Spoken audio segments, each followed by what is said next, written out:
चलिए स्टार्ट करते हैं ना। आज आखिरी टॉपिक है डिवल नेचर का। डी ब्रॉय बोलिए या डी ब्रोगली बोलिए, तो हेडिंग डालिए D Broglie wavelength.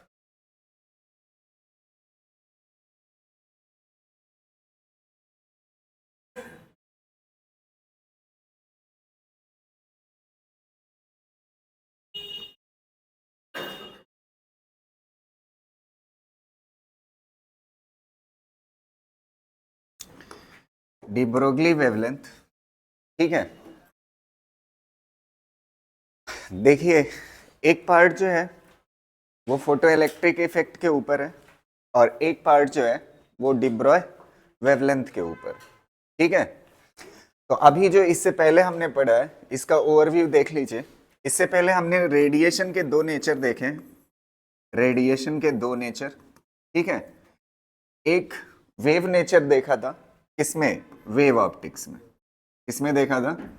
Wave optics में। और वेव ऑप्टिक्स में जो सबसे मेन रोल था वो हाइजन का था। और फिर उसके बाद क्या कहते हैं, लाइट को इलेक्ट्रोमैग्नेटिक वेव का नाम किसने दिया था? मैक्सवेल ने। तो हाइजन और मैक्सवेल ने इसके कौन से नेचर को एक्सप्लेन किया? लाइट के, रेडिएशन के वेव नेचर को। हाइजन और मैक्सवेल ने वेव नेचर को। फिर उसके बाद इस वाले चैप्टर में आकर के हमने इसका पार्टिकल नेचर देखा और पार्टिकल नेचर में फोटो इलेक्ट्रिक इफेक्ट। कौन सा इफेक्ट? फोटो इलेक्ट्रिक इफेक्ट के बारे में देखा ना। फोटो इलेक्ट्रिक इफेक्ट किस बेसिस पे है? पार्टिकल नेचर पे, और ये रेडिएशन के वेव नेचर पे। तो ऐसे ही डी ब्रोगली ने सोचा कि अगर रेडिएशन के पास दो नेचर है तो पार्टिकल के पास भी दो नेचर होना चाहिए। किसके पास? पार्टिकल के पास। पार्टिकल के पास एक खुद का पार्टिकल नेचर ही होता ही है। पार्टिकल को क्या बोलते हैं? पार्टिकल से क्या बनता है? मैटर ना। तो मैटर का एक नेचर जो है, मैकेनिक्स हम पूरी पढ़ चुके हैं। जो मैकेनिक्स किस पे बेस्ड है? पार्टिकल नेचर पे। किस पे बेस्ड है? पार्टिकल नेचर पे।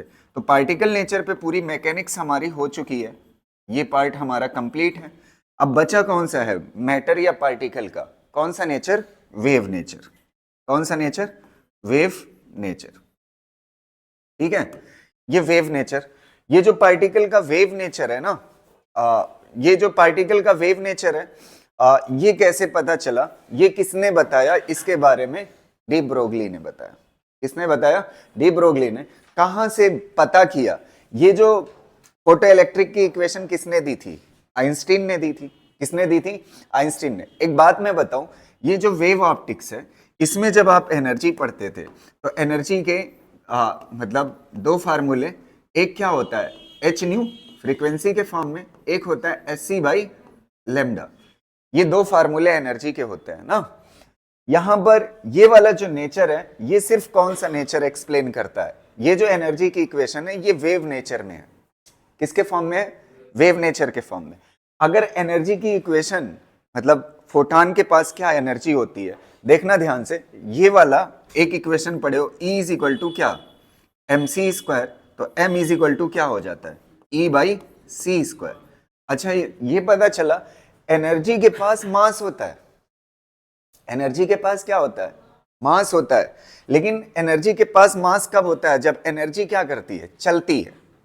एनर्जी जब चलती है तो उसके पास क्या होता है? रेडिएशन जब चलती है तो रेडिएशन के पास क्या होता है? मास होता है। और उसका बिहेवियर कैसा होता है? पार्टिकल के जैसा। तो ये जो है पार्टिकल ने, लाइट की या रेडिएशन की पार्टिकल नेचर की इक्वेशन है, और ये लाइट या रेडिएशन की वेव नेचर की इक्वेशन है।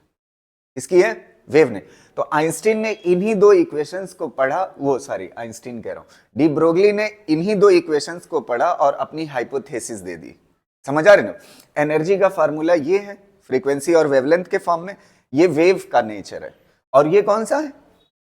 एनर्जी का ही पार्टिकल नेचर। इन दोनों को उन्होंने रिलेट कर दिया। क्या कर दिया? रिलेट कर दिया। तो जब रिलेट किया तो इन दोनों को रिलेट करिए। क्या पढ़ने जा रहे हैं?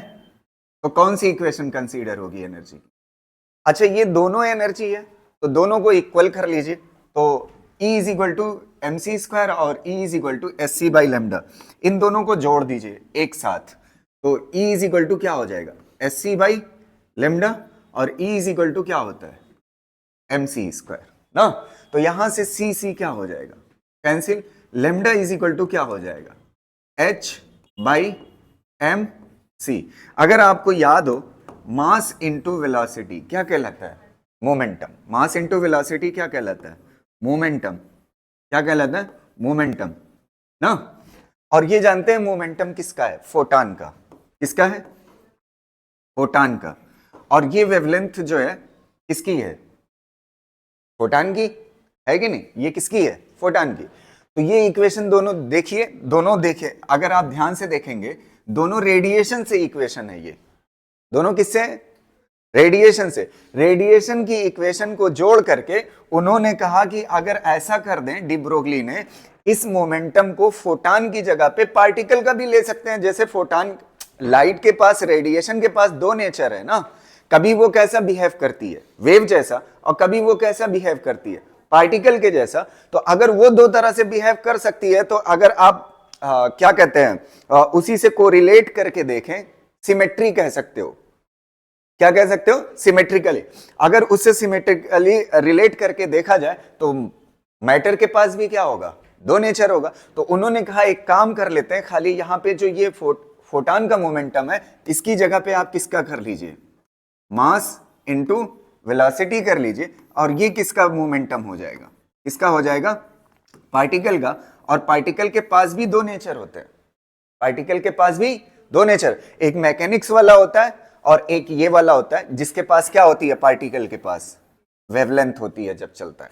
और ये बात प्रूफ करने के लिए अगर आपको मैं ऐसे मोटे मोटे तौर पे खाली पावर से मैं दिखाऊं, lambda is equal to H की वैल्यू कितना होती है, 10 की पावर -34 होती है। और मास of electron, mass of electron 10 की पावर कितना होता है, -31 ना। खाली पावर से देख रहे हैं। और वेलोसिटी ऐसे अपनी तरफ से एज्यूम कर लेते हैं, 100, 150, 200 जो भी मान लेते हैं, 100 ले लेते हैं। तो 100 ले लेंगे तो ये कितना हो जाएगा, 10 की पावर -29। और -29 ऊपर जाएगा तो क्या हो जाएगा, तो 10 की पावर -34 प्लस 29 कितना आएगा, 10 की पावर, 10 की पावर कितना आ जाएगा, -5। तो ये तो वेवलेंथ कितना होती है, अगर वेवलेंथ हम 10 की पावर -9 मेजर कर सकते हैं एंगस्ट्रॉम में, तो इसको भी तो मेजर कर सकते हैं। अच्छा ये है क्या, मास किसका रखा, इलेक्ट्रॉन का, और वेलोसिटी किसकी रखी, इलेक्ट्रॉन की। अब अगर पार्टिकल चल रहा है तो उसके पास गजब की चीज दिख रही है, उसके पास क्या है, वेवलेंथ है, उसके पास क्या है। अब ये हाइपोथेसिस थी, थ्योरेटिकल कॉन्सेप्ट था, इन्होंने जस्ट सोचा कहां से, आइंस्टीन की इक्वेशन से, और रेडिएशन के वेव नेचर और पार्टिकल नेचर से रिलेट करके इन्होंने अपनी हाइपोथेसिस दे दी। और इसको प्रैक्टिकली प्रूफ किया था किसने, जर्मर एक्सपेरिमेंट ने। तो जर्मर एक्सपेरिमेंट हमारे सिलेबस से हट गया, समझ आ रहे। तो खाली कौन सा बचा, डी ब्रोगली। तो डी ब्रोगली सिर्फ क्या है, हाइपोथेसिस है, प्रैक्टिकल प्रूफ किसने दिया था, जर्मर ने। और इसी वेवलेंथ को क्या बोलते हैं, डी ब्रॉय या डी ब्रोगली वेवलेंथ। क्या बोलते हैं, डी ब्रोगली वेवलेंथ। क्या बोलते हैं, डी ब्रोगली वेवलेंथ ना। अच्छा किससे रिलेट करके दिया है, रेडिएशन वाले से। किससे, रेडिएशन। कर लीजिए इसको, यहां से लिखना शुरू करिएगा।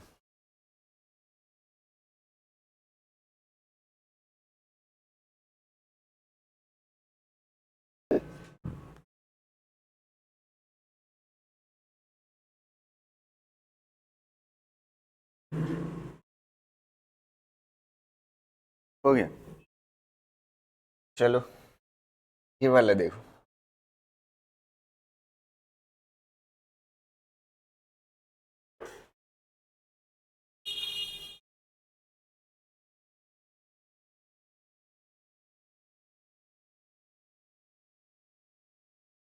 ये पार्टिकल जब वेव नेचर जैसा बिहेव करता है तब के लिए ये इक्वेशन है। ये जो पार्टिकल लिखा हुआ है, मतलब पार्टिकल कैसा बिहेव करेगा, वेव नेचर शो करे, तो उसके पास वेवलेंथ होगी। वो वेवलेंथ कितने के बराबर होगी, h/mv। ठीक है।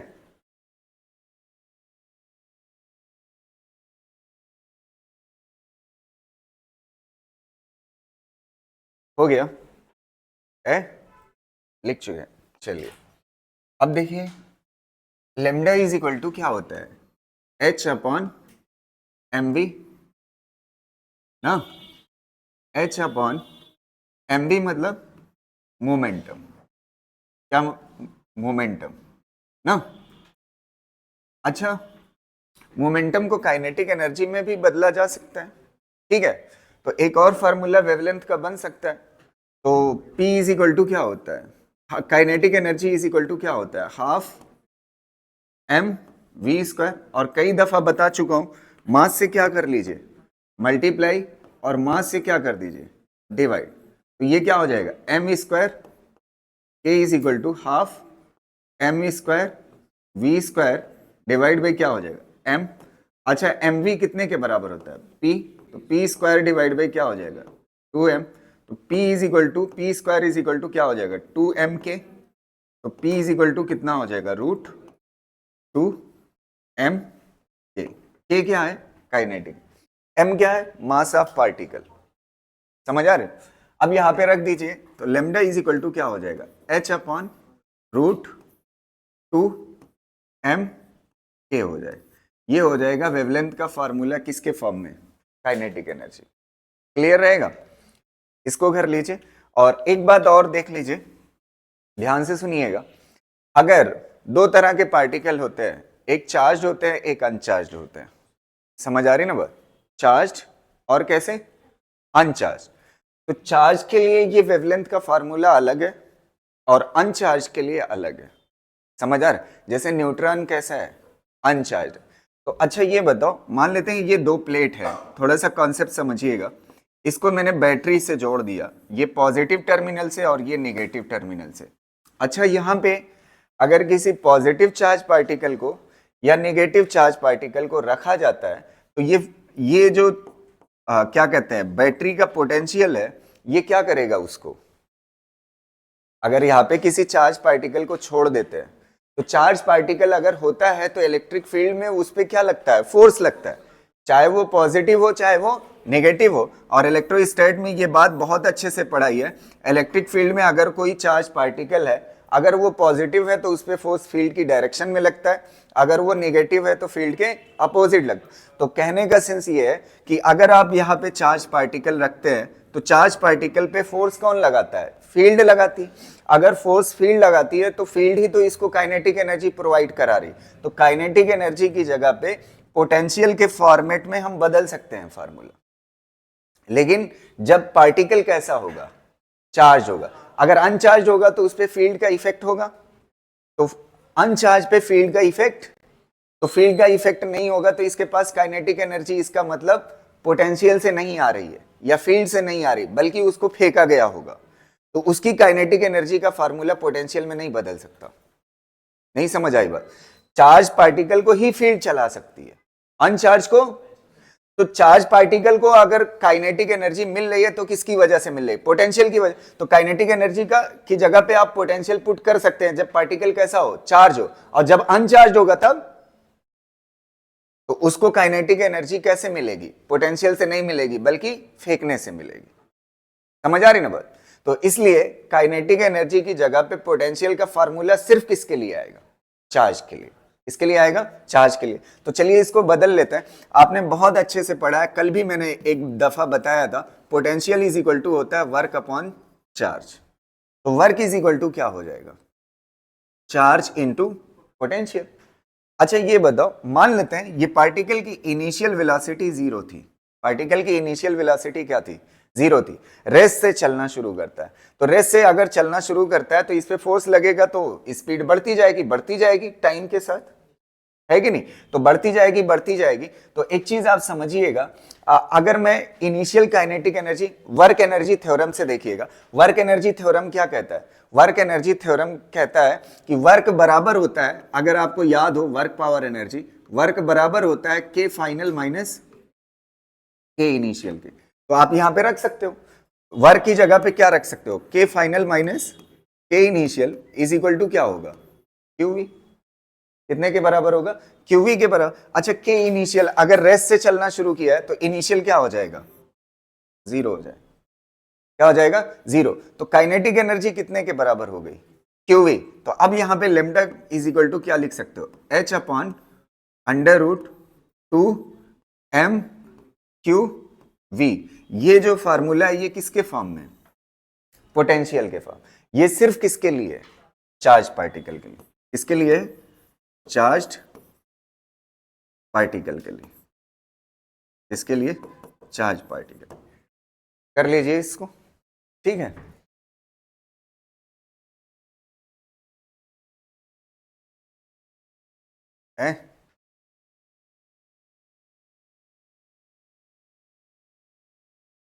ये फार्मूला किसके लिए है, चार्ज पार्टिकल के पास वेवलेंथ क्या होगी, v याद रखना वेलोसिटी नहीं है, क्या चीज है, पोटेंशियल। क्या चीज है, पोटेंशियल।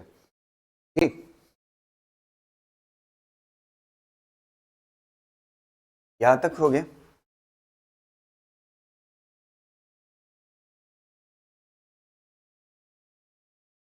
ये जनरल फार्मूला है, ये वाला कैसा है, जनरल। ये जनरल फार्मूला है, इसमें काइनेटिक एनर्जी की वैल्यू जैसी पुट करोगे उसके अकॉर्डिंग ये आंसर आएगा। ये चार्ज के लिए हमने निकाला है काइनेटिक एनर्जी की जगह पे QV पुट करके, ठीक है।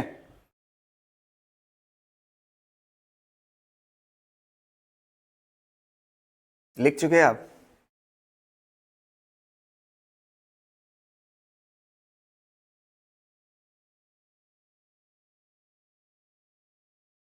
हो गया है। चलिए यहां तक हो जाने के बाद अब देखिए चार्ज पार्टिकल जिनके बारे में पूछा जाता है वो जनरली हैं कौन कौन, इलेक्ट्रॉन, इलेक्ट्रॉन, प्रोटॉन, प्रोटॉन, और फ्लो में न्यूट्रॉन मत बोल देना, न्यूट्रॉन पे चार्ज नहीं होता। चार्ज पार्टिकल के लिए बात कर रहे हैं ना, इलेक्ट्रॉन, प्रोटॉन, ड्यूट्रॉन, ड्यूट्रॉन और अल्फा पार्टिकल। कौन पार्टिकल, अल्फा पार्टिकल। अब थोड़े से यहाँ पे अच्छे से क्वेश्चन में गलती ना हो इसके लिए थोड़ा सा केमिस्ट्री आनी चाहिए। अच्छा कोई बता सकता है ड्यूट्रॉन किसे कहते हैं, ड्यूट्रॉन और ड्यूटेरियम में फर्क क्या होता है?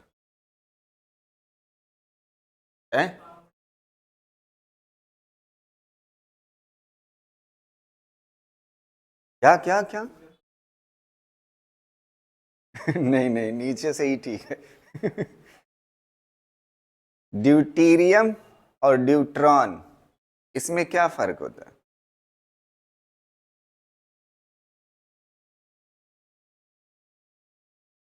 अच्छा एक बात बताना, ये कौन है, हैं? ये कौन है, ये कौन है, इसका नाम बताइए। ड्यूट्रॉन या ड्यूटेरियम है, ड्यूटेरियम, ड्यूट्रॉन। यही है ना तुम्हारी केमिस्ट्री देखो समझना, अल्फा पार्टिकल किसे कहते हैं, जो हीलियम एटम होता है ना, हीलियम, ध्यान से सुनना। मैं केमिस्ट्री तो नहीं पढ़ाऊंगा, बस बता देता हूं। ये जो होता है ये क्या होता है, मास नंबर, और इसको क्या बोलते हैं, एटॉमिक नंबर। ये मास नंबर है और ये एटॉमिक नंबर। अगर इसमें से इलेक्ट्रॉन निकाल दिया जाए, हीलियम के पास ये जो नंबर होता है ये नंबर ऑफ प्रोटॉन भी होता है और नंबर ऑफ इलेक्ट्रॉन भी होता है। तो इसके पास 2 इलेक्ट्रॉन 2 प्रोटॉन है। कितने हैं, 2 इलेक्ट्रॉन 2 प्रोटॉन। अगर इसमें से 2 इलेक्ट्रॉन निकाल देते हो तो सिर्फ क्या बचेगा, 2 प्रोटॉन। तो जब 2 प्रोटॉन बचता है, अच्छा न्यूट्रॉन कितने होंगे इसके पास, 2 प्रोटॉन और कितना होगा, 2 न्यूट्रॉन।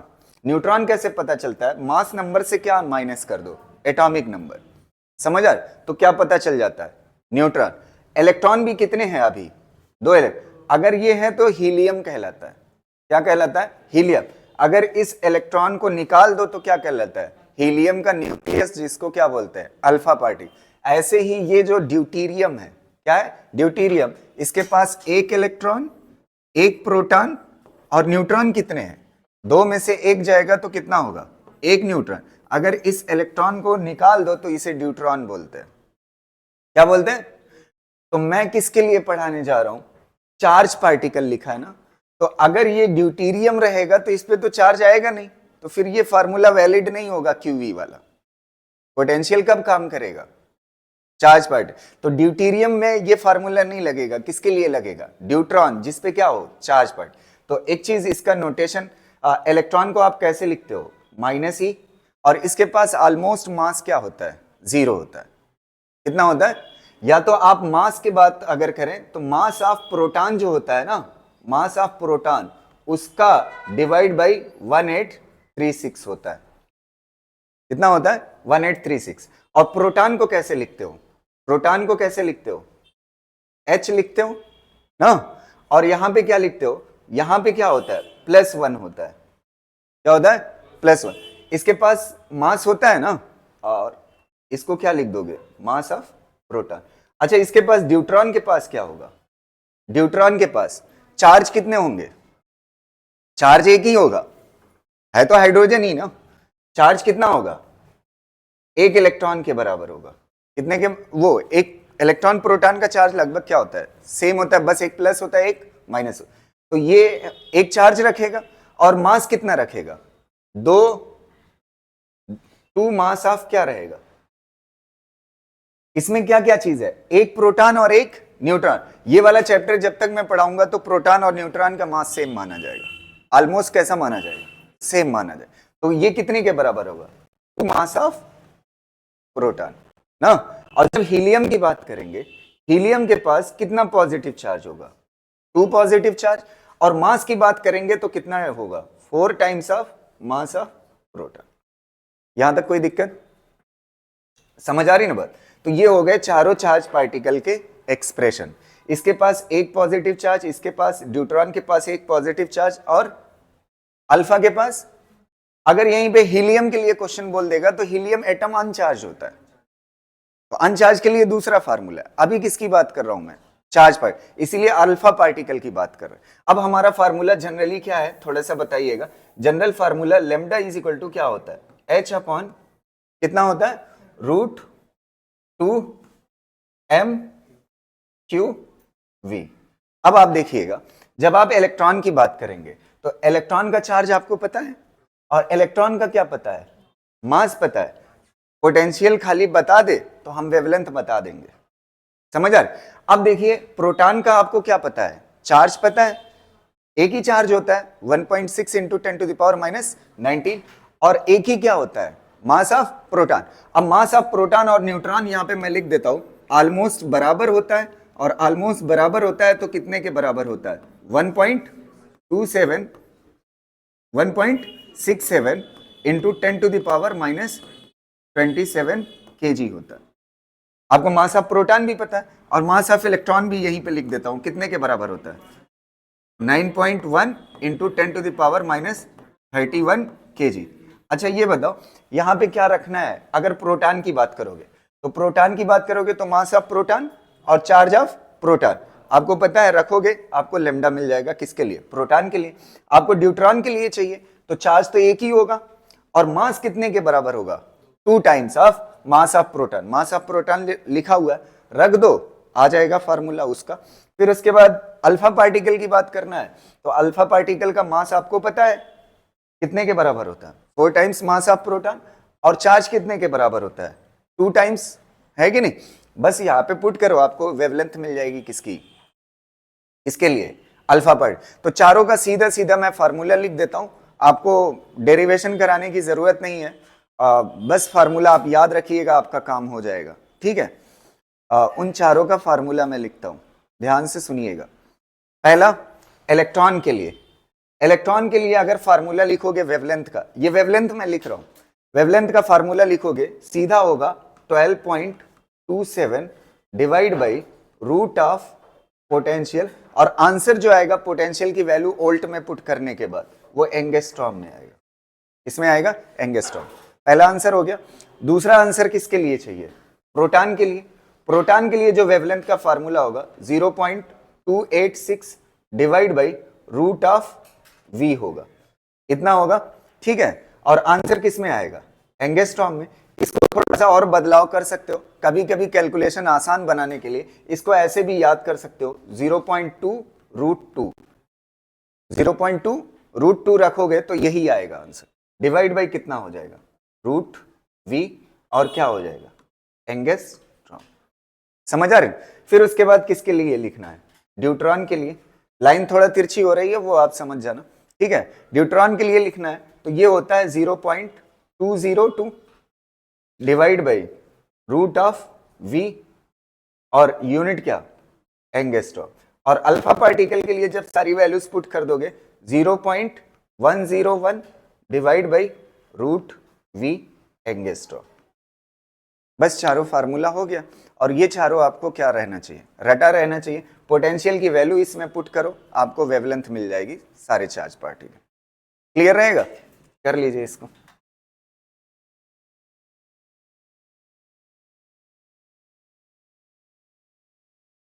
हो गया ये किसके लिए फार्मूले बने? चार्ज पार्टिकल के लिए। इसके लिए चार्ज पार्टिकल। अब देखते हैं अनचार्ज पार्टिकल के लिए। इसके लिए अनचार्ज पार्टिकल, अनचार्ज पार्टिकल, अनचार्ज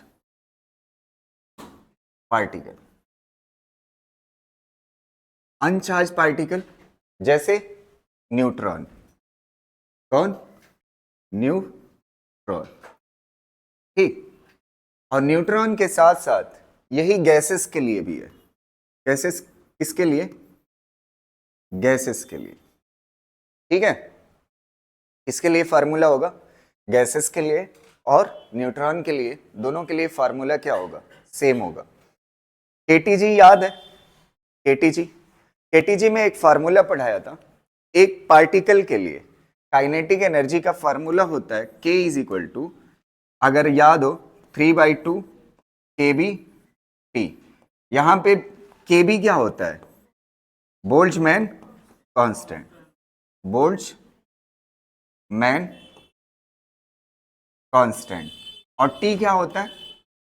T क्या होता है? T होता है टेम्परेचर। और टेम्परेचर किस में रखना होता है? हमेशा केल्विन में। किसमें रखना होता है? केल्विन में। और ये जो बोल्ट्जमैन कांस्टेंट है, इसकी वैल्यू जो होती है 1.38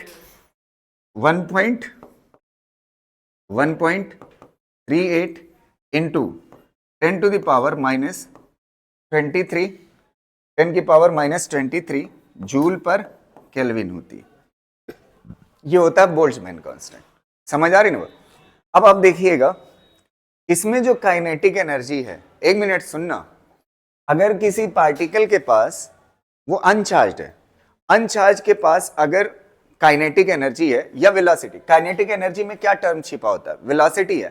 तो वेलोसिटी अगर पोटेंशियल की वजह से नहीं है तो किसकी वजह से होती है? टेम्परेचर की वजह। किसकी वजह से होती है? दो तरह से, या तो थर्मल एनर्जी से चला सकते हो, या तो किससे? पोटेंशियल से काइनेटिक एनर्जी प्रोवाइड करा सकते हो। तो पोटेंशियल का इफेक्ट, पोटेंशियल से काइनेटिक एनर्जी किसकी चेंज होती है? किसकी चेंज होती है? Charge particle. अनचार्ज पार्टिकल किसकी वजह से चेंज होती है काइनेटिक एनर्जी? थर्मल एनर्जी की वजह से। तो अब आ जाइए, आपका जनरल फार्मूला क्या था? Lambda is equal to H upon root 2m K। K की जगह पे पुट करिए, K की जगह पे पुट करोगे तो H अपॉन रूट 2m, और K की जगह पे कितना आ जाएगा? 3/2 KB T। 2 क्या हो जाएगा? Cancel. Lambda is equal to कितना हो जाएगा? H/√3m KB T। ये किसके लिए हो गया? किसके लिए फार्मूला हो गया? कौन सा पार्टिकल? अनचार्ज पार्टिकल। जो किस वजह से काइनेटिक एनर्जी आ रही है? टेम्परेचर या थर्मल की वजह से। किसकी वजह से? थर्मल की वजह।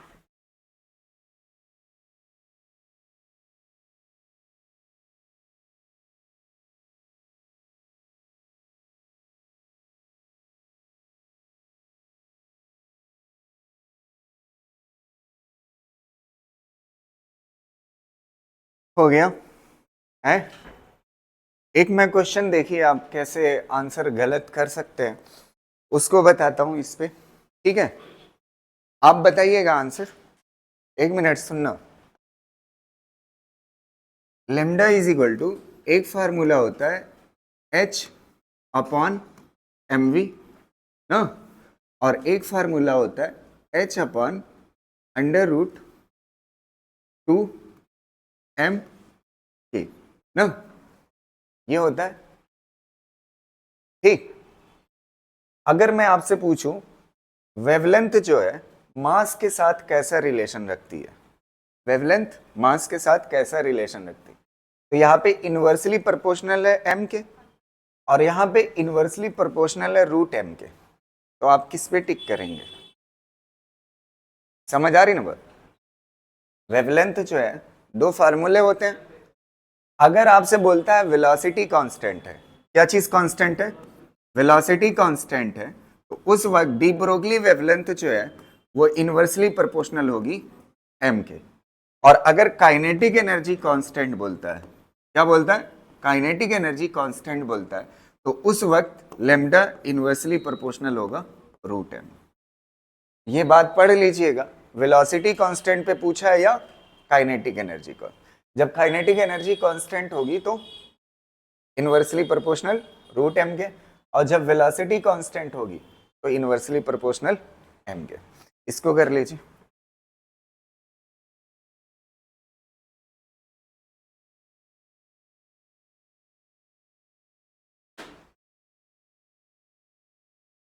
लिख चुके आप? चलिए पहला क्वेश्चन इसको बताइएगा। Which of the following figure represents the variation of particle momentum and the associated de Broglie wavelength? Associated de Broglie wavelength कौन सा सही होगा?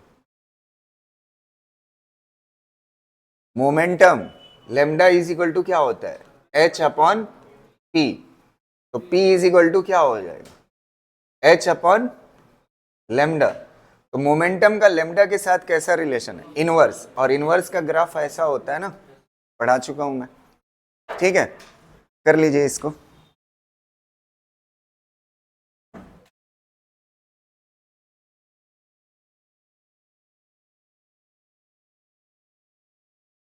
ठीक है, इस क्वेश्चन को देखिए ना, 1 मिनट सुन लीजिए। ये क्वेश्चन किस पे बेस्ड है? थ्योरी में इसकी पढ़ाया यहाँ पे, और वो चीज यहाँ पे दिख रही है।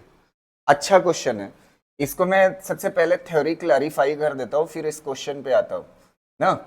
यहाँ पे एक बात पढ़ाई थी इस वाले कॉन्सेप्ट में, हाँ ये वाले में, वर्क बराबर होता है किसके? क्यूवी के। जब बैटरी से चार्ज पार्टिकल, मतलब बैटरी क्या करा रही हो? चार्ज पार्टिकल को चला रही हो, पोटेंशियल की वजह से चार्ज पार्टिकल चल रहा, तो उस वक्त वर्क जो होता है वो कितने के बराबर होता है? क्यूवी के। और वर्क कितने के बराबर होता है? के फाइनल माइनस के इनिशियल बराबर होता है किसके? क्यूवी के। ये तब के की जगह पे इस फार्मूले में, जनरल फार्मूले में के था ना, जनरल फार्मूले में क्या था? के था। तो के की वैल्यू आप जब यहां पे रखते थे तो इनिशियल काइनेटिक एनर्जी क्या होती थी? 0 होती थी। तब के इज इक्वल टू कितने के बराबर था? क्यूवी के। अगर ये के इनिशियल 0 नहीं होगा तो इस के इनिशियल को इधर लाना पड़ेगा ना, तब जाकर के की वैल्यू आएगी, तब यहां पे पुट करोगे। समझ आ रही ना बात? तो ये जनरली तो फार्मूला आप रट के गए और इसी को लगा दिया जिसमें के की वैल्यू भी दी हुई है, के इनिशियल की, तब तो आंसर चला जाएगा। नहीं समझ आई बात? तो एक क्वेश्चन इस पे सबसे पहले निपटा देते हैं। तो जनरली फार्मूला क्या होता है? के फाइनल माइनस के इनिशियल बराबर होता है किसके? क्यूवी के। अब आ जाइए इस क्वेश्चन को पढ़िए, आपको समझ आ जाएगा क्या है, ठीक है? इस क्वेश्चन में दिया हुआ है an electron with initial kinetic energy, किसके साथ? इनिशियल काइनेटिक एनर्जी के साथ एक्सिलरेट करता है, तो अच्छा उस पे पोटेंशियल बैटरी पे कितना लगाया हुआ है? 50 वोल्ट। अब आप देखिए के फाइनल माइनस के इनिशियल कितने के बराबर होता है? क्यू वी के बराबर ना। अच्छा इनिशियल कितना दिया हुआ है? Kinetic energy, kinetic energy 100 electron volt ना, इलेक्ट्रॉन वोल्ट। अच्छा, ये चार्ज कौन है? इलेक्ट्रॉन है, तो इलेक्ट्रॉन की चार्ज की जगह पे क्या हो जाएगा? ई, और ये क्या हो जाएगा? वी। और कितना वोल्ट है? वी कितना वोल्ट है? 50, तो कितना हो जाएगा? 50 वोल्ट। तो ये कितने के बराबर हो जाएगा? 50 इलेक्ट्रॉन वोल्ट। अच्छा, 100 इधर आएगा तो के फाइनल कितने के बराबर हो जाएगा? के फाइनल कितने के बराबर? 150। अब यही गलती होती, आप 50 रख देते उसकी जगह पे ना, काइनेटिक एनर्जी की जगह 50 रख देते, रखना कितना है? 150। अब आप देखिए, एक मिनट, इसका सोल्यूशन देख लीजिए। लेमडा इज इक्वल टू क्या होता है? h अपॉन रूट 2 m के की वैल्यू पुट करिए, h अपॉन रूट 2 m, और k की जगह पे कितना आएगा? 150 इलेक्ट्रॉन वोल्ट। तो एक काम करता हूं मैं, 150 वोल्ट रखता हूं, इसमें से इलेक्ट्रॉन इधर निकाल देता हूं, कोई दिक्कत? 150 इलेक्ट्रॉन वोल्ट ही लिखा हुआ है। अरे ये चार्ज है यार, चाहे आगे लिखो चाहे पीछे, चार्ज की वैल्यू कितना होती है? 1.6 इंटू 10⁻⁻⁹। अब ध्यान से सुनना, इस वाले पेज पे आ जाइए, सीधा आंसर आ जाएगा। इस वाले पेज पे आइए। अगर इस चीज को खाली आपने सुना है तो कोई बात नहीं, समझ लीजिए। लेमडा इज इक्वल टू, ये फार्मूला होता है जनरल, ये हर चार्ज पार्टिकल के लिए। किसके लिए? हर चार्ज पार्टिकल के लिए। अगर आप ईमानदारी से यहां पे एक चीज देखेंगे, अगर इलेक्ट्रॉन के लिए देखोगे तो ये H होगा, ये क्या होगा? मास ऑफ इलेक्ट्रॉन, और ये क्या होगा? Charge of electron. इतनी वैल्यू अगर आप ईमानदारी से देखोगे, इतनी वैल्यू इलेक्ट्रॉन के लिए कितने के बराबर है? कितने के बराबर? Planck constant divide by under root 2 times of mass of electron, charge of electron. इतनी वैल्यू कितने के बराबर होती है? 12.27। देखिए, इसी की तो जरूरत है यहां पे, इस क्वेश्चन में इसी की जरूरत है, सीधा आंसर आ जाएगा। ये इतना हिस्सा देखिए, इसीलिए मैंने ई को अलग किया था। ये क्या है? H upon 2 mass of electron, charge of electron. ये कितने के बराबर है? कितने के बराबर? 12.27 डिवाइड बाई रूट कितना है? 150। आपकी जानकारी के लिए बताऊं, 12 का स्क्वायर करो कितना होता है? 144 ना, तो 12.27 का स्क्वायर 150 ही होता है, तो कट के कितना हो जाएगा? बस आंसर हो गया। कैलकुलेशन से आप बच जाओगे। समझ आ रही ना बात? क्लियर रहेगा? तो आपको फील आ गया कि इनिशियल काइनेटिक एनर्जी अगर दी हुई है तो आपको फाइनल निकाल करके फिर यहां पे रखना है लेमडा। हो गया ना? चलिए अगला क्वेश्चन देखते। ये बहुत बच्चों वाला क्वेश्चन है, इसको तो ऐसे सीधा आंसर दे दीजिए।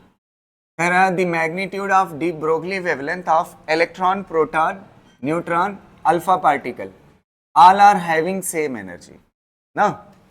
तो जनरली फार्मूला क्या होता है डी ब्रोगली वेवलेंथ का? H अपॉन mv होता है ना। All are having same energy ना, क्या रखते हैं? सेम एनर्जी रखते हैं। हाँ, सेम एनर्जी रखते हैं। तो लेमडा इनवर्सली प्रोपोर्शनल होता है किसके? मास के। जिसका मास क्या होगा? ज्यादा होगा, उसकी वेवलेंथ क्या होगी? कम होगी। तो अगर इन चारों की बात करें ना, इन चारों की बात करोगे तो जनरली क्या होता है? जनरली, अच्छा, इसमें प्रोटॉन और न्यूट्रॉन का मास इक्वल नहीं लिया है। प्रोटॉन और न्यूट्रॉन का मास इक्वल होता तो वेवलेंथ इक्वल लिखता ना। समझ आ रही ना बात? तो कैसे लिखोगे? मास ऑफ सबसे ज्यादा किसका है बताइए? सबसे ज्यादा मास किसका होता है? अल्फा का। फिर उसके बाद कौन होगा? न्यूट्रॉन। और फिर उसके बाद मास ऑफ प्रोटॉन। फिर उसके बाद मास ऑफ इलेक्ट्रॉन। तो वेवलेंथ क्या होगी? उल्टा हो जाएगी। तो कौन सा सही हो जाएगा? कौन सा होगा?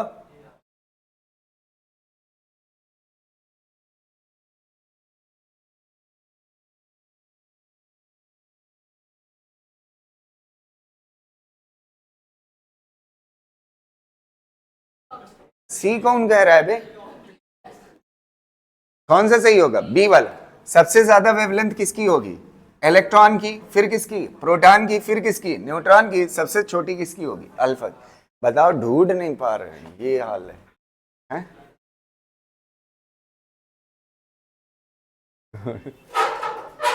हो गया ना? अगला देखो, ये भी वैसा ही है। If particles are moving with same velocity, then which has maximum de Broglie wavelength? Maximum de Broglie wavelength। Lambda is equal to क्या होता है? इनवर्सली प्रोपोर्शनल क्या होता है? मास। जिसका मास सबसे छोटा हो उसकी वेवलेंथ सबसे ज्यादा। तो सबसे छोटा मास कौन सा? फिर मैं पूछूंगा बीटा क्या होता है? बीटा का जो मास होता है वो इलेक्ट्रॉन के मास के बराबर होता है। समझ आ रही ना बात? तो मास ऑफ प्रोटॉन जो होता है उसका कितना टाइम्स? 1836 टाइम्स क्या होता है? मास ऑफ बीटा पार्टिकल ना। बीटा पार्टिकल पे चार्ज भी कैसा होता है? इलेक्ट्रॉन के जैसा होता है। बस फर्क क्या होता है? ये जब क्या कहते हैं, न्यूक्लियर डीके होता है ना, न्यूक्लियर रिएक्शन, और उस दौरान ये डीके के दौरान निकलता है। समझ आ रही ना बात? कौन? Beta particle. और इलेक्ट्रॉन नॉर्मली क्या होता है? एटम में होता है। समझ आ रही ना बात? ये डीके के दौरान निकलता है। इसकी एक और खासियत होती है, या जैसे इलेक्ट्रॉन एटम के चारों तरफ घूमता है, इसको कोई स्पेस की जरूरत नहीं होती, लेकिन जब ये स्पेस में जाता है तो इसको स्पेस की जरूरत होती है। मैटर क्या रखता है? मैटर क्या रखता है? स्पेस रखता है। समझ आ रही ना बात? चलो खैर, यहां तक क्लियर है ना? तो कौन सा सही हो जाएगा? डी वाला। अब अगला क्वेश्चन, ये क्वेश्चन अच्छा है। The wavelength of electron of the wavelength lambda e of an electron and lambda p of proton have same energy। अच्छा, ये कई दफा मैं बता चुका हूं। इलेक्ट्रॉन के पास जो काइनेटिक एनर्जी होगी, वो इलेक्ट्रॉन के पास जो एनर्जी होगी वो किस फॉर्म में होगी? काइनेटिक एनर्जी के फॉर्म। और जो फोटान के पास एनर्जी होगी, फोटान के लिए आपने क्या पढ़ा है? E is equal to S C by lambda. अच्छा, एस सी बाई लेमडा ना। और आपने ये किसके लिए?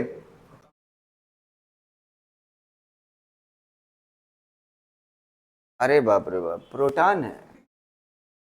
प्रोटॉन नहीं, इसको फोटान कर लो। क्या चीज है? फोटान। समझ आ रहे? तो ये किसके लिए फार्मूला हो गया? ये किसके लिए हो गया? फोटान के लिए। तो ये जो वेवलेंथ है ये किसकी है? फोटान की। किसकी है? फोटान की। अब आ जाइए इलेक्ट्रॉन पे। अच्छा, अभी जो डी ब्रॉय हाइपोथेसिस पढ़ी है वो किसके लिए है? पार्टिकल के लिए। चार्ज पार्टिकल के लिए, अनचार्ज पार्टिकल के। तो पार्टिकल के लिए अभी आपने लेमडा का फार्मूला पढ़ा है किसके फॉर्म में? काइनेटिक एनर्जी के फॉर्म में ना। दोनों तरफ क्या कर लो? स्क्वायर कर लो। तो क्या हो जाएगा? Lambda square H square divide by root, हट जाएगा तो कितना हो जाएगा? 2m के। अच्छा, k इज इक्वल टू कितना हो जाएगा? k is equal to H square divide by 2m lambda square ना। ये कौन सी एनर्जी है? काइनेटिक। तो इलेक्ट्रॉन के पास किस फॉर्म में एनर्जी है? काइनेटिक। और ये किसके पास है? फोटान के पास। कह रहा है दोनों की एनर्जी क्या है? सेम है। तो दोनों को इक्वल कर लो तो क्या हो जाएगा? H square divide by 2m lambda. और ये लेमडा किसका है? Electron. Lambda E square is equal to क्या हो जाएगा? S C by lambda P. अब आप देखिए दोनों में रिलेशन कैसा है? Lambda E square is directly proportional lambda P के। कौन सा सही होगा? बस आंसर हो। समझ आ रही ना?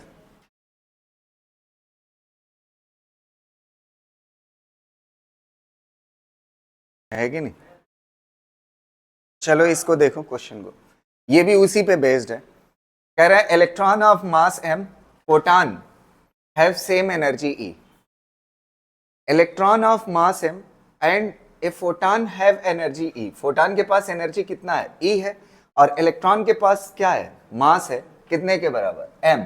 The ratio of de Broglie wavelength associated with them will B, ratio of de Broglie wavelength, फिर वही काम करना है, पहले इलेक्ट्रॉन के लिए क्या लिखना है, वेवलेंथ का फार्मूला, इलेक्ट्रॉन के लिए वेवलेंथ का फार्मूला क्या होगा, h upon under root 2m के लिखोगे ना, और फोटान के लिए एनर्जी है फोटान के पास, तो फोटान के पास एनर्जी है तो E इज इक्वल टू क्या होगा, sc बाई लेमडा, और ये लेमडा किसका होगा, फोटान का, और ये लेमडा किसका होगा, इलेक्ट्रॉन का, समझ आ रही ना। अब कह रहा है have same energy, have same, लिखा है ना, फोटान हैव सेम एनर्जी, अगर सेम एनर्जी रखता है then ratio of de Broglie wavelength associated with them will be, ये देन नहीं है, विद देम, आपको रेशियो बताना है de Broglie wavelength, de Broglie wavelength ये हो गया, और कौन सी वेवलेंथ है, फोटान की, तो यहां से कितना हो जाएगा बताइएगा, यहां से कितना हो जाएगा, lambda photon is equal to कितना हो जाएगा, sc बाई कितना हो जाएगा, E हो जाएगा ना, और E की वैल्यू, एनर्जी की वैल्यू, ये दोनों एनर्जी की वैल्यू क्या है, क्या लिखा हुआ है, सेम है, सॉल्व करिए, लेमडा E बाई पी निकालिए,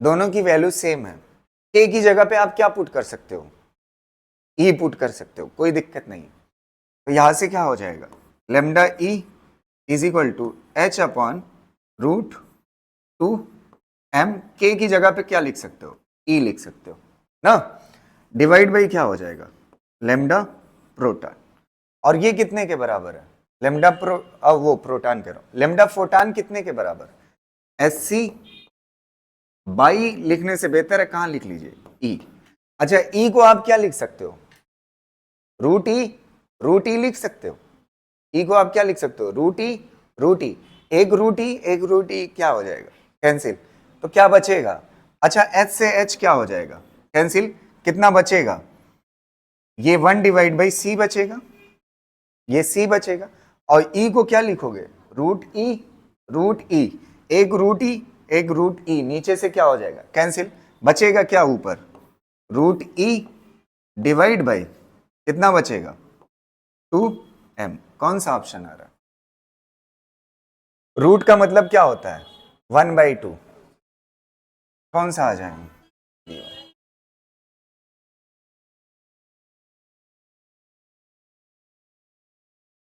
एक काम करो, इसमें 1/c कर लो, ठीक है, लेकिन मैंने टिक इस पे लगाया था, चलो जाने चल जाएगा,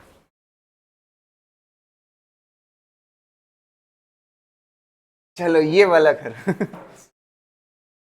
if the kinetic energy of the particle is increase 16 times, kinetic energy कितना, 16 टाइम्स बढ़ा, its previous value, the percentage change in D Broglie wavelength of the particle is, ये परसेंटेज पे क्वेश्चन है, एकदम सिंपल सा, काइनेटिक एनर्जी 25 नहीं होगा, percentage पूछा है, अभी आप आधे आंसर पे पहुंचे हैं, काइनेटिक वो लेमडा इज इक्वल टू क्या होता है, de Broglie wavelength, lambda is equal to h upon under root 2m के, ये पहले थी, फिर उसके बाद काइनेटिक एनर्जी आपने कितना गुना कर दी, 16 गुना कर दी, तो 16 गुना कर दी तो लेमडा इज इक्वल टू कितना हो जाएगा, 2m के रहेगा, और कितना गुना किया है k को, 16 गुना, तो आप जानते हैं कितना आ जाएगा, 16 का रूट करोगे तो कितना बाहर आएगा, 4, तो 1 डिवाइड बाई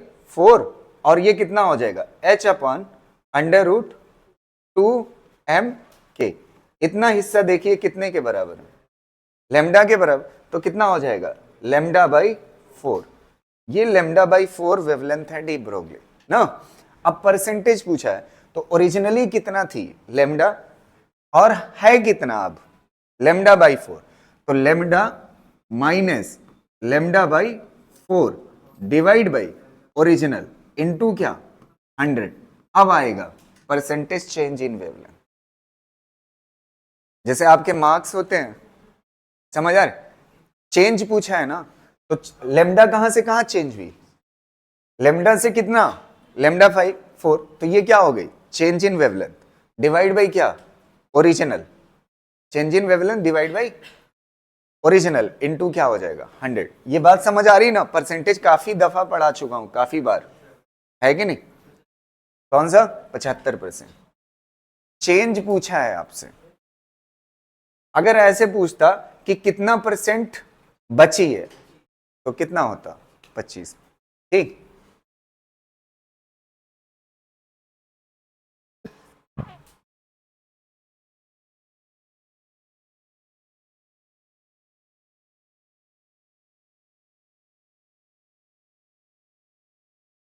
हो गया।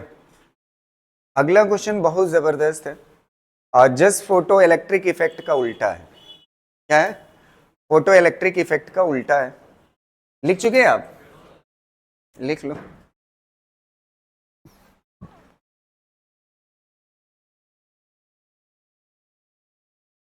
चलो ये वाला देखना, ये वाला क्वेश्चन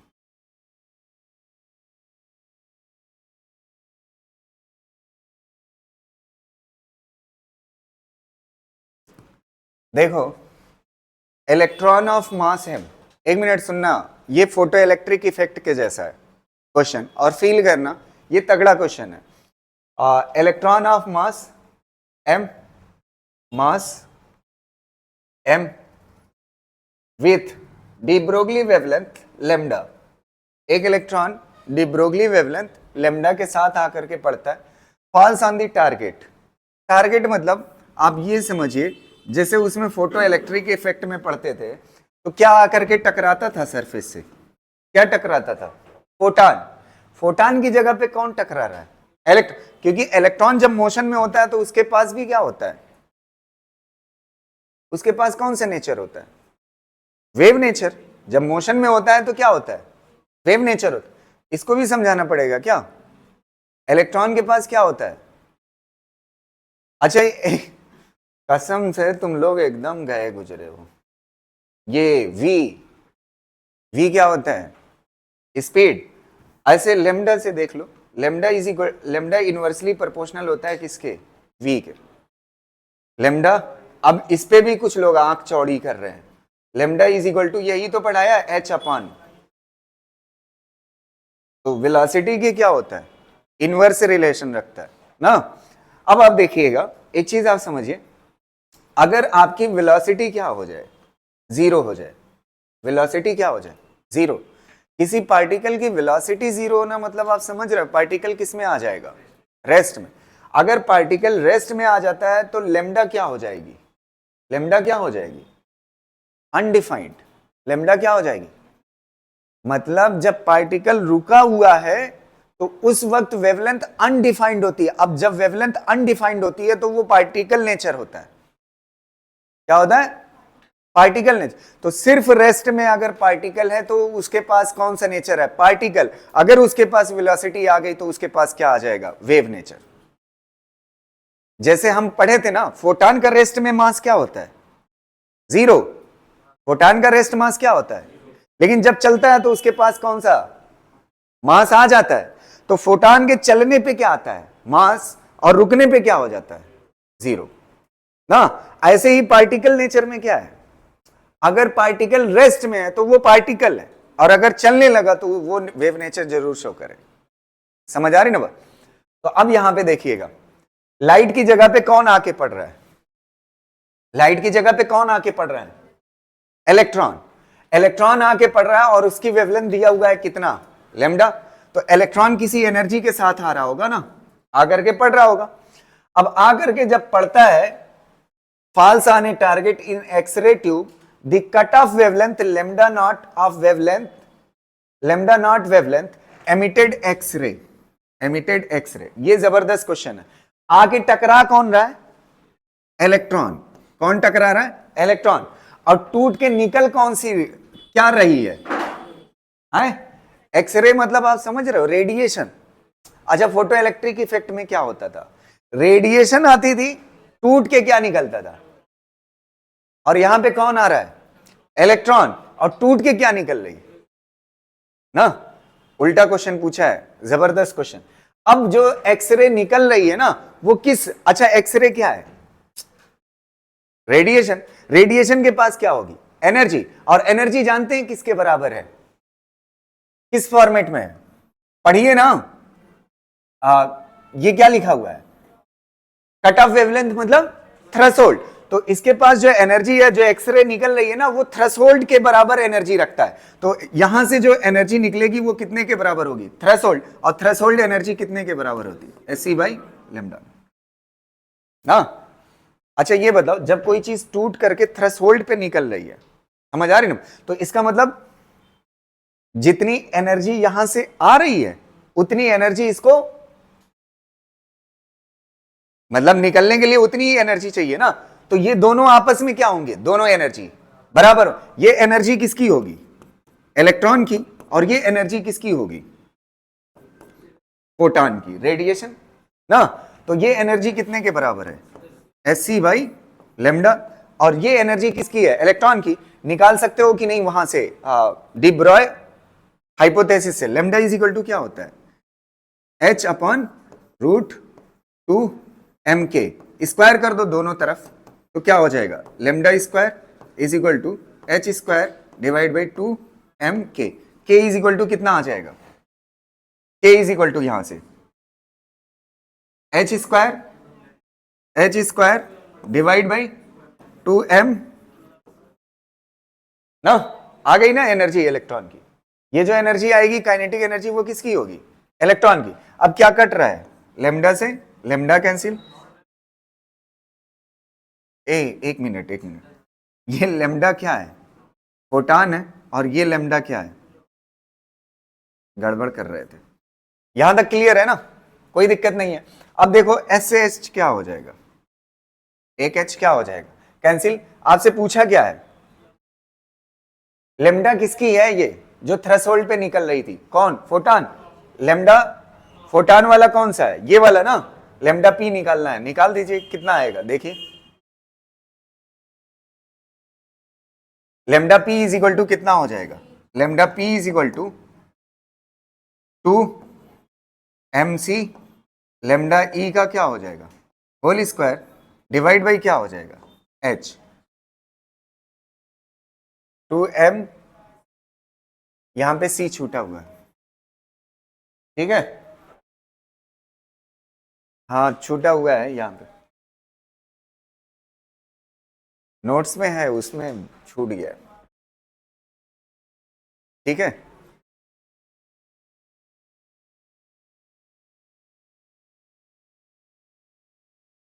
हो गया,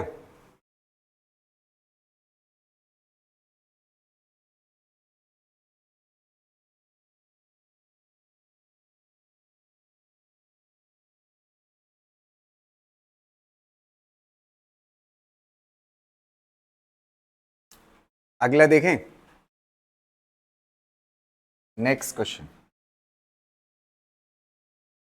ये बहुत हल्का क्वेश्चन है, ऐसे टिक कर दो। किसके लिए पूछा है, कौन सा सही हो जाए ना, न्यूट्रॉन के लिए तो पढ़ाया हुआ है, h/√3m/kT। के क्या है, बोल्ट्जमैन कांस्टेंट है। हो गया,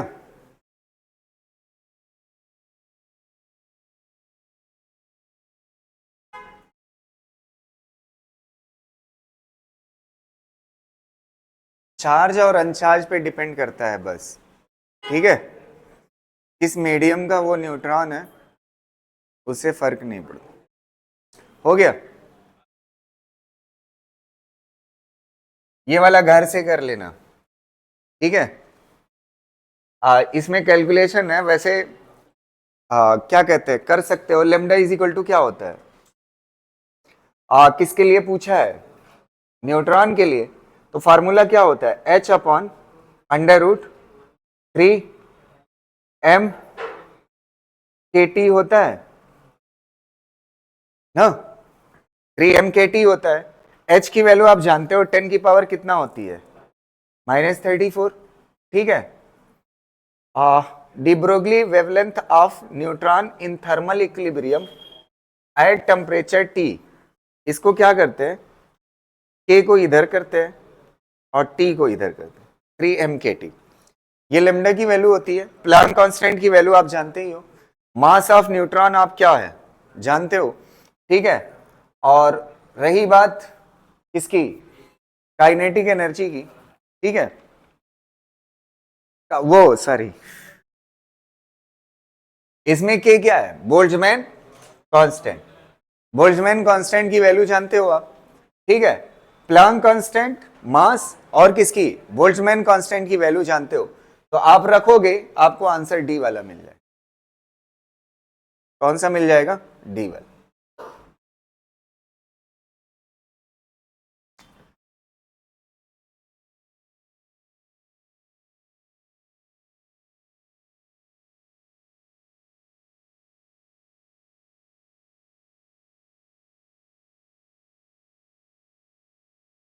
हो गया, ये बहुत हल्का सा क्वेश्चन था। ये देखिए, एक मैग्नेटिज्म को रिलेट करता हुआ, किसको, मैग्नेटिज्म को। An alpha particle moves in a circular path of radius इतना centimetre in the presence of magnetic field इतना, मैग्नेटिक फील्ड इतना है। The de Broglie wavelength associated with particle will be, de Broglie wavelength का formula क्या होता है, h/mv ना। अभी आपको समझ आएगा mv का फार्मूला क्यों लगाया।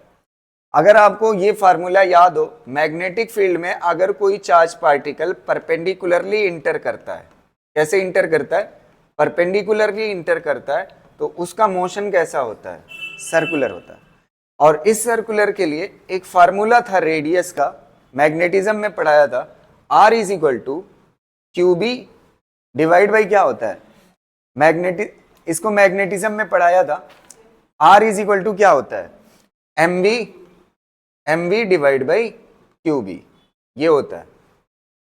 R क्या है, रेडियस, m क्या है, मास, v क्या है, वेलोसिटी, b क्या है, मैग्नेटिक फील्ड, q क्या है, चार्ज। यहां से mv इज इक्वल टू क्या आ जाएगा, mv is equal to QB R आ जाएगा। अब देखिए mv की जगह पे रख दीजिए तो क्या हो जाएगा, h divide by QB/R। h की वैल्यू आप जानते हो, चार्ज कौन है, अल्फा पार्टिकल। अल्फा पार्टिकल पे चार्ज कितने के बराबर होता है, 2 गुना होता है, 2e होता है। चार्ज रख दोगे, मैग्नेटिक फील्ड कितना दी हुई है, 0.25, रेडियस कितना दी है, 0.83, आंसर आ जाएगा। समझ आ रही ना बात।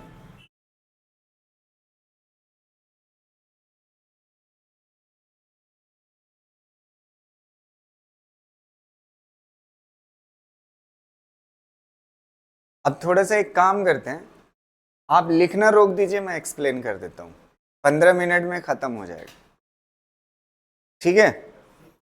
आपको पीडीएफ मैं भेज दूंगा, आप लिख लीजिएगा, सिर्फ क्वेश्चन ही है, समझ पा रहे हो ना, अदरवाइज रह जाएंगे कुछ क्वेश्चन, ठीक, फिर कल मेहनत करनी पड़ेगी।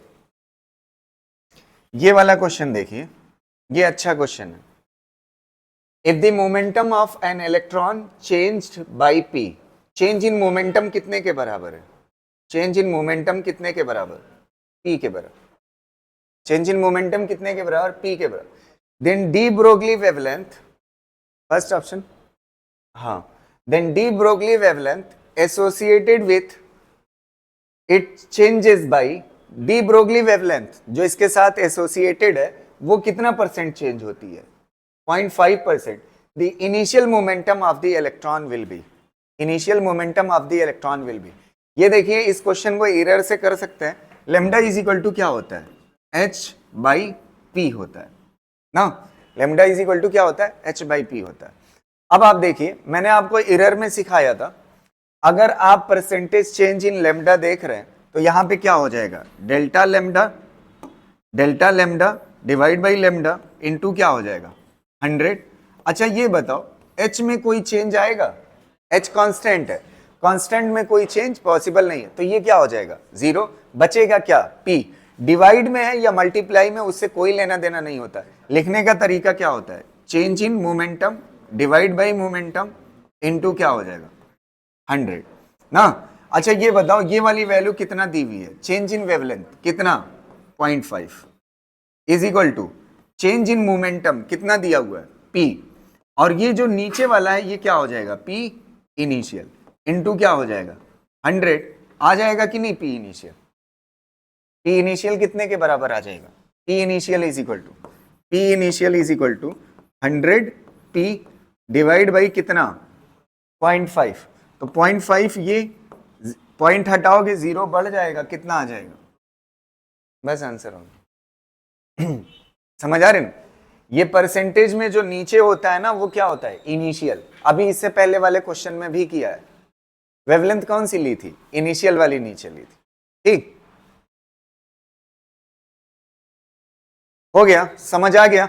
एक बार देख लीजिए, कोई दिक्कत तो नहीं है, समझ पा रहे हो ना? बड़ी आसानी से कर सकते थे परसेंटेज एरर वाला कॉन्सेप्ट यूज। चलो अगला क्वेश्चन कराऊं, नेक्स्ट देखना ये वाला question. Electron used in electron microscope are accelerated a voltage of 25 kilovolt. If the voltage is increased 100 kilovolt, then de Broglie wavelength associated with the electron would be। अच्छा, de Broglie wavelength potential के साथ कैसा relation रखती है? Root we का। Increase होगा या decrease? हाँ, क्या हो जाएगा? वेवलेंथ का यही फार्मूला है ना, पूरा फार्मूला क्या होता है वेवलेंथ का? h अपॉन चार्ज पार्टिकल है ना इलेक्ट्रॉन, कितने के बराबर होता है? Under root 2m Q v। v के साथ कैसा रिलेशन है? अच्छा पोटेंशियल बढ़ के कितना 25 से कितना हुआ 100, कितना गुना 4। तो अगर पोटेंशियल 4 गुना होगा तो 4 का रूट करोगे तो कितना हो जाएगा 2 गुना। तो वेवलेंथ डिक्रीज बाई क्या हो जाएगा? बस आंसर।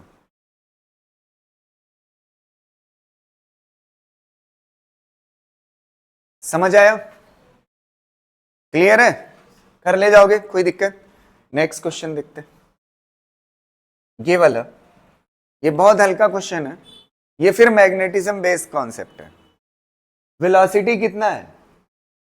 v नॉट ना, किसके पास? इलेक्ट्रॉन। इलेक्ट्रॉन कैसा पार्टिकल है? चार्ज। अब इंटर करता है मैग्नेटिक फील्ड में। मैग्नेटिक फील्ड किस में है? y में, और एंट्री किस में है? x में। दोनों एक दूसरे से क्या है? परपेंडिकुलर। तो मोशन कैसा होगा? सर्कुलर। कैसा होगा? सर्कुलर। तब डी ब्रोगली वेवलेंथ कह रहा है कैसी होगी? कांस्टेंट होगी, इंक्रीज होगी, डिक्रीज होगी, क्या होगी? तो लेमडा इज इक्वल टू क्या होता है? h upon M V. Mass of electron तो चेंज नहीं होगा, प्लांक कांस्टेंट तो चेंज नहीं होगा। अगर सर्कुलर मोशन होता है और परपेंडिकुलर इंटर करता है मैग्नेटिक फील्ड में चार्ज पार्टिकल, तो उसका यूनिफॉर्म सर्कुलर मोशन होता है। अगर मैग्नेटिक फील्ड के perpendicularly charge particle v velocity से इंटर करता है तो वो सिर्फ क्या करता है? घूमता रह जाता है। समझा? और कैसा उसका सर्कुलर मोशन होता है? यूनिफॉर्म। अगर यूनिफॉर्म होगा तो स्पीड कैसी होगी? कांस्टेंट। अगर स्पीड कांस्टेंट होगी तो वेवलेंथ कैसी होगी? कांस्टेंट। अब कुछ लोग दिमाग लगा सकते हैं, स्पीड भले ही कांस्टेंट है, वेलोसिटी तो चेंज होगी, है कि नहीं? तो वेलोसिटी चेंज होगी जिसकी वजह से वेवलेंथ स्केलर है। वेवलेंथ कैसी क्वांटिटी है? स्केलर। तो यहाँ पे स्पीड रखी जाएगी ना कि वेलोसिटी। तो कौन सा सही हो जाएगा? Remains constant. क्लियर रहेगा? देख लीजिए एक बार, समझ आ गया ना? ये देखो कहा हो गया है? वेवलेंथ का फार्मूला ये होता है, डी ब्रोगली वेवलेंथ का। कह रहा है मैग्नेटिक फील्ड में पार्टिकल किस डायरेक्शन में एंट्री होती है? एक्स, और मैग्नेटिक फील्ड किधर है? वाई। तो जब मैग्नेटिक फील्ड से परपेंडिकुलर एंट्री होती है तो उसका कैसा मोशन होता है? Uniform circular motion. Uniform circular motion मतलब स्पीड क्या होगी? कांस्टेंट। तो स्पीड कांस्टेंट होगी तो लेमडा कांस्टेंट। कुछ लोग यहाँ पे दिमाग लगा सकते हैं स्पीड भले ही कांस्टेंट है, वेलोसिटी तो चेंज हो रही, तो ये वेलोसिटी है ही नहीं, ये स्पीड है। क्यों? क्योंकि ये क्या होता है, स्केलर होता है। समझ आ रही ना बात? चलो यहां तक हो गया। अब अगला देखो, इस वाले क्वेश्चन को आप कर लीजिएगा। अच्छा मैं करा हिंट कर देता हूं, find the ratio of de Broglie wavelength of molecule of hydrogen. एक बात सुनिए, molecule of hydrogen, molecule of, molecule कैसा होता है, अनचार्ज होता है, न्यूट्रल होता है। Molecule of hydrogen and molecule of helium, तो फार्मूला कौन सा लगेगा, lambda is equal to under root वो h upon under root 3m k, ये वाला लगेगा। समझ आ रही ना बात? अब देखो, करंट केप्ट सेपरेटली, टेम्परेचर इतना इतने पे ना, सबसे पहले टेम्परेचर को किस में बदलो, केल्विन में, तो ये कितना हो जाएगा 300, और ये कितना हो जाएगा 400 ना, 400 हो जाएगा। आपसे क्या पूछा है, find the ratio of de Broglie wavelength, दोनों के लिए एक बार किस पे रखा जाता है, 300 पे, hydrogen and helium. D Broglie wavelength का रेशियो पूछा है। अच्छा ये H क्या है, कांस्टेंट, M क्या है, वो 3 क्या है, कांस्टेंट, और T क्या, वो K क्या है, कांस्टेंट, बोल्ट्जमैन कांस्टेंट। ये इतनी चीजें कांस्टेंट है, तो आप लेमडा के पहले किसका लिखिए, आप पहले किसका लिखोगे, आप हाइड्रोजन का, हाइड्रोजन का, फिर उसके बाद किसका लिखोगे, हीलियम का, हीलियम का हो जाएगा ना, इक्वल टू क्या हो जाएगा, ये H3K, ये तीनों कैंसिल हो जाना है। अच्छा नीचे किसका होगा, रूट ऑफ किसका होगा, मास ऑफ किसका, हाइड्रोजन, और टेम्परेचर किसका, हाइड्रोजन का ना, और ऊपर किसका हो जाएगा, मास ऑफ किसका, मास ऑफ हीलियम, और क्या हो जाएगा, टेम्परेचर ऑफ हीलियम ना। यहां तक क्लियर है? बस एक मैं आपको बता रहा हूं, ये मास है, पार्टिकल का मास, मास की जगह पे अगर मोलर मास भी ले लोगे तो आंसर सेम आएगा, कोई दिक्कत नहीं। तो सबसे पहले आप मास ऑफ हीलियम बताइए कितना होगा, 4, और मास ऑफ हाइड्रोजन कितना होगा, मास ऑफ हाइड्रोजन 1 की 2, देखो दो दो आंसर आ रहा है। मॉलिक्यूल है हाइड्रोजन, मॉलिक्यूल 2 होगा, H2 होता है। तुम लोग हमको केमिस्ट्री फीस दो यहां पे कितना हो जाएगा 2, मेन तो हमने सिखाया ड्यूट्रॉन में फर्क चलो अगला मजाक कर, ये टेम्परेचर हीलियम का कितना, टेम्परेचर हीलियम का पहले कौन सा लिखा हुआ है, हाइड्रोजन, हाइड्रोजन कितने पे है 300 पे, और हीलियम कितने पे है 400 पे, तो हीलियम कितने पे 400, और हाइड्रोजन किस पे 300। इसको एक साथ अंदर लिख सकते हो, एक रूट के अंदर सॉल्व कर लेना, आंसर आ जाए। ठीक है, कितना, √8, √3 नीचे नहीं आना चाहिए, √8 आना चाहिए बस। कितना आएगा, √8/3 आएगा ना, यही आएगा ना, √8/3। ठीक है, चलो अगला देखते हैं, नेक्स्ट ये वाला,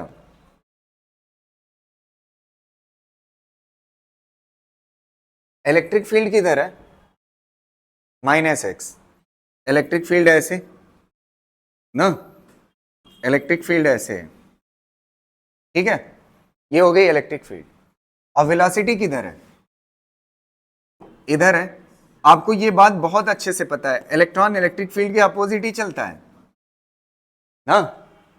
अब यहां तक हो जाने के बाद कह रहा है interest, lambda naught is the de Broglie wavelength initial, it's de Broglie wavelength initially, then de Broglie wavelength at time t, de Broglie wavelength initially कितना है lambda नॉट, तो फाइनली इनिशियली यहां से चलना शुरू किया तो कितना है lambda नॉट। अब इलेक्ट्रिक फील्ड में रखा हुआ है, तो इस पे क्या लग रहा है बताइए, क्या लगता है इलेक्ट्रिक फील्ड में रखने पे चार्ज पार्टिकल को, फोर्स लगता है, और फोर्स कितने के बराबर होता है, क्यू ई। क्यू कितने के बराबर है, ई, और फील्ड कितने के बराबर है, पढ़िए यहां से, ई नॉट। तो ई इंटू ई नॉट, इतना क्या लग रहा है, फोर्स। फोर्स इसकी लगातार वेलोसिटी क्या कराएगा, चेंज। अगर वेलोसिटी चेंज कराएगा तो वेवलेंथ क्या होगी, चेंज। कह रहा है टी टाइम पे इसकी वेवलेंथ कितना होगी, लेमडा की वैल्यू कितना होगी, ये पूछ रहा है।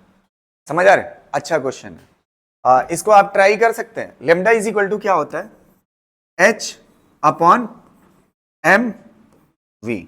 वी क्या होती है, किसी टाइम टी पे वेलोसिटी। अब आपको पता है एक फॉर्मूला आपने पढ़ा था, v is equal to U plus A T, ये पढ़ा था। यहां पे कुछ लिखा हुआ है, इनिशियल वेलोसिटी कितने के बराबर है, कितने के बराबर, v नॉट। तो इनिशियल वेलोसिटी कितना हो जाएगा, v नॉट। एक्सीलरेशन क्या होता है, फोर्स डिवाइड बाई मास। तो प्लस फोर्स कितने के बराबर है, e divide by E not, divide by क्या हो जाएगा, मास, इनटू क्या हो जाएगा, टाइम। यहां पे रख देते हैं, तो ये क्या हो जाएगा, h divide by m, v की जगह पे कितना हो जाएगा, v not plus E not divide by क्या हो जाएगा, m इंटू टी। यहां तक कोई दिक्कत, कुछ ऑप्शन दिखने लगा, कौन सा, ए दिख रहा है। इसमें से क्या कॉमन ले लेंगे, v not. v not common ले लोगे तो लेमडा इज इक्वल टू क्या हो जाएगा, h upon m v not. v not यहां से v नॉट कॉमन लोगे तो यहां पे क्या बचेगा, 1, और यहां पे डिवाइड में आ जाएगा E nought T divide by m v nought. अच्छा, h अपॉन एम वी क्या कहलाता है, क्या कहलाता है, लेमडा। तो h upon M V nought क्या कहलाएगा, लेमडा नॉट। तो इतना कितने के बराबर हो जाएगा, कितने के बराबर, लेमडा नॉट। देखिए दिखने लगा होगा आंसर ना, समझ आया। ये भी अच्छा क्वेश्चन था, थोड़ा सा इलेक्ट्रिक फील्ड इन्वॉल्व कर। इससे पहले वाले 2 क्वेश्चन किस पे थे, मैग्नेटिक फील्ड पे। ये वाला है कॉमन, ए भैया देखो ये कॉमन, वी नॉट कॉमन ले लिया। अच्छा 2x प्लस वाई है, इसमें से 2 कॉमन लो, कितना आएगा, यहां से क्या बचेगा, x, और जिसमें नहीं है वो उसमें डिवाइड में आए, बस और का की।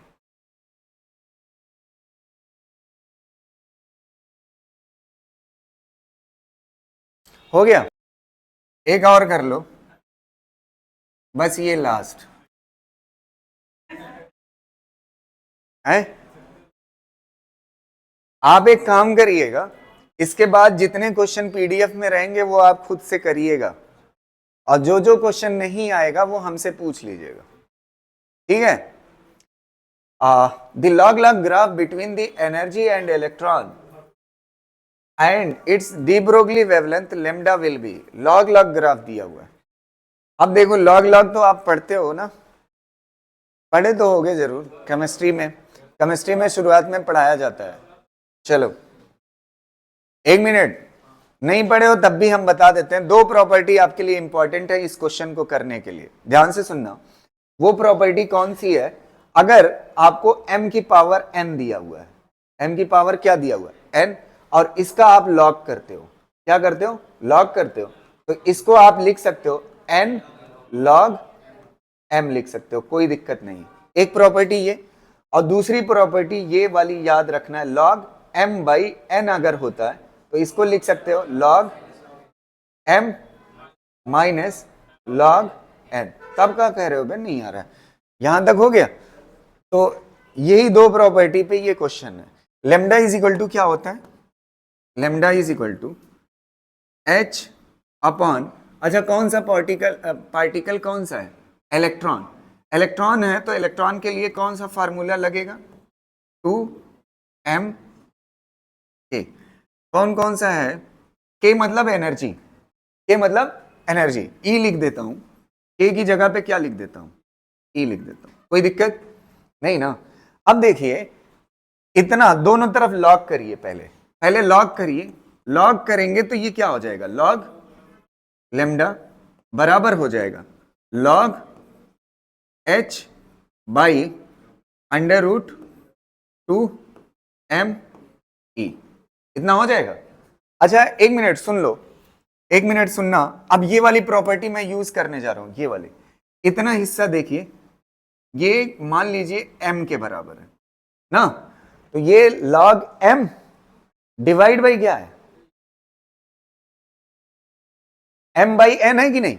m की जगह पे कितने के बराबर है, h बाई रूट 2m, और n की जगह पे कितने के बराबर है, रूट e। जानते हैं ऐसा क्यों किया है, मुझे एक चीज दिख रहा है, ये जो ग्राफ में ये वाली एक्सिस है वो log e है, तो e को हटाना पड़ेगा। यहां से हिंट मिल रहा है, लेमडा को तो मैंने कर लिया है log के साथ, किसको बचा हुआ है, e को। तो ऐसा कर सकता हूं मैं दो पार्ट में, तो ये क्या हो जाएगा, log लेमडा बराबर हो जाएगा किसके, log h बाई कितना, root 2m minus log root e। अच्छा रूट e को क्या लिख सकते हो, कोई दिक्कत। अच्छा ये वाली बन रही कि नहीं प्रॉपर्टी, बन गई ना, बस हो गया, आपका आंसर आ गया। log लेमडा बरा, इसको आगे लिख लो, इसको आगे लिख लो, ये आगे आ जाएगा ना हाफ, तो कितना हो जाएगा, माइनस हाफ log e और plus log h by root 2m। ध्यान से सुनना, ये किसकी लाइन है, स्ट्रेट लाइन, y में ये है, x में कौन है, log e, तो ये क्या हो गया x, और ये क्या हो जाएगा, स्लोप। स्लोप निगेटिव ऐसे होता है तो पॉजिटिव, ऐसे होता है पॉजिटिव, ऐसे होता है पॉजिटिव, बचा कौन सा, सी वाला। समझ आ रही ना बात, थोड़ा सा लॉग की प्रॉपर्टी पे करा दिया ताकि आप सीख जाएं लॉग, ठीक है। तो आज की क्लास इतना ही, इसमें देखिए 6-7 क्वेश्चन छूट रहे हैं, कितने हैं गिन लेते हैं, गिनने में टाइम नहीं लगेगा। कितने हो गए, 27 हो गए हैं, 6 क्वेश्चन छूट रहे हैं। कितने क्वेश्चन, 6 क्वेश्चन। वो 6 क्वेश्चन आपकी जिम्मेदारी है, उसमें से 3-4 तो एकदम बच्चों वाले हैं, 1-2 फंसेगा, अगर फंसेगा तो पूछ लीजिएगा, ये आपके लिए होमवर्क है। क्या चीज है, होमवर्क है, 6-7 क्वेश्चन है, ठीक है।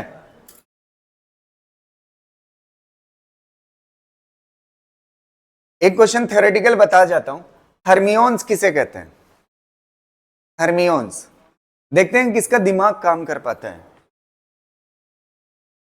प्रोटॉन इलेक्ट्रॉन, दो इलेक्ट्रॉन, एक को कुछ और नाम दे दो, अल्फा, किसे बोलोगे, थर्मियोन। अच्छा थर्म मतलब क्या होता है, हीट। जब किसी चीज को हीट दी जाती है कौन निकलता चलता, तो इतना तो नहीं दिमाग लगा, कुछ लोग